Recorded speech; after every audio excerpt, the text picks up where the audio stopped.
Hello, I'm Officer Romano Costa, Public Information Officer with the Tucson Police Department. This critical incident briefing regards a recent officer-involved shooting that occurred in Midtown Tucson.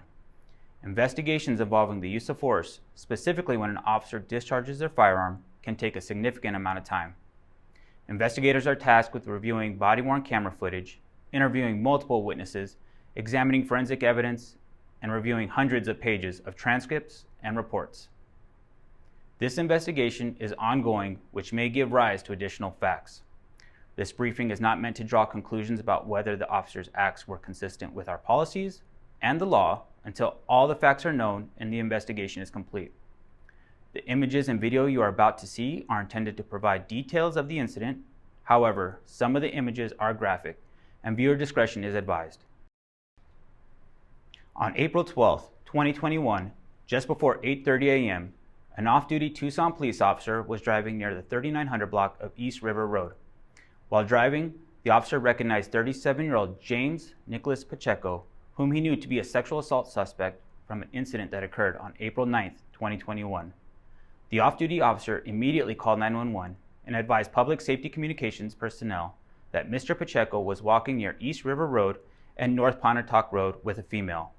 Patrol officers responded to the area in an attempt to locate Mr. Pacheco.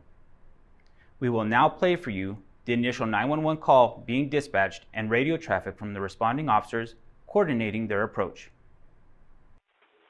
Communications, this is Frank.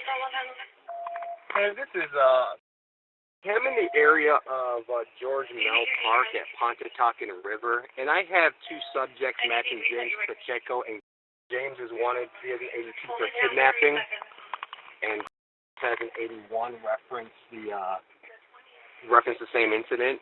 I last saw them walking towards the park, George Mell Park, from Pontotoc. I don't have eyes on them right now. James is wearing an all black t-shirt, black jeans, and both are carrying bags. Do you have like a Team 3 supervisor I could contact? I'm trying to get eyes on. The only reason why I lost eyes on them for a brief second because I have my kids in the car, and I don't want to be too. Because last time the guy tried to actually run me over with his car. Do you want me to start a call up over to that area, or? Yeah, that would be great, and I'll 21 him right now. Female's wearing gray pants and like a red and white flannel shirt. James is wearing a black t-shirt, black jeans. Are they black, white, or Hispanic? Hispanic, both of them. Alrighty. I'm going to get the call started. Okay, thank you. Bye-bye. Bye. Do we have any Midtown Bravo units currently logged on? New Bravo unit 1025. I copy all 21 Bravo 30. In the meantime, start 3 patrol units north to George Mell Park. Number units for George Mell Park. Has eyes on them. However, he has his small children with him at the time as well, since he's off duty. So yeah, let's just make a loose perimeter around the park. As officers arrived to the area, they were directed to the suspect's last known location, which was in the business complex near the 4000 block of East Paradise Falls. Multiple officers arrived and observed Mr. Pacheco enter the desert area just east of the business complex. The officers began a foot search of the desert area, where Mr. Pacheco had fled on foot through a tunnel. Officer Daniel Garcia, a 6-year veteran of the department assigned to patrol in Operations Division Midtown, was directed to the south side of the tunnel by officers on scene.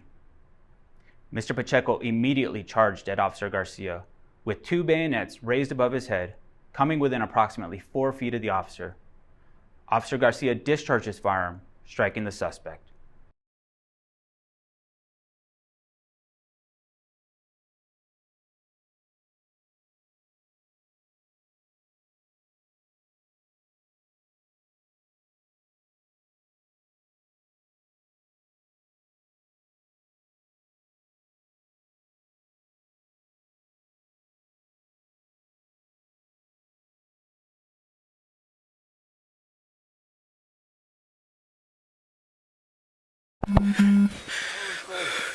Don't move.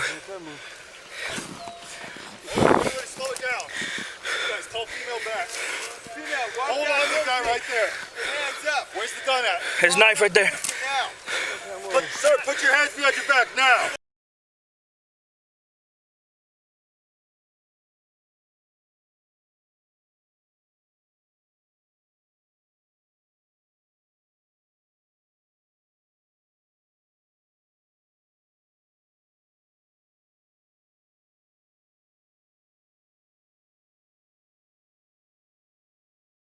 Officers on scene immediately began rendering aid after assuring Mr. Pacheco was secured and no longer posed a threat.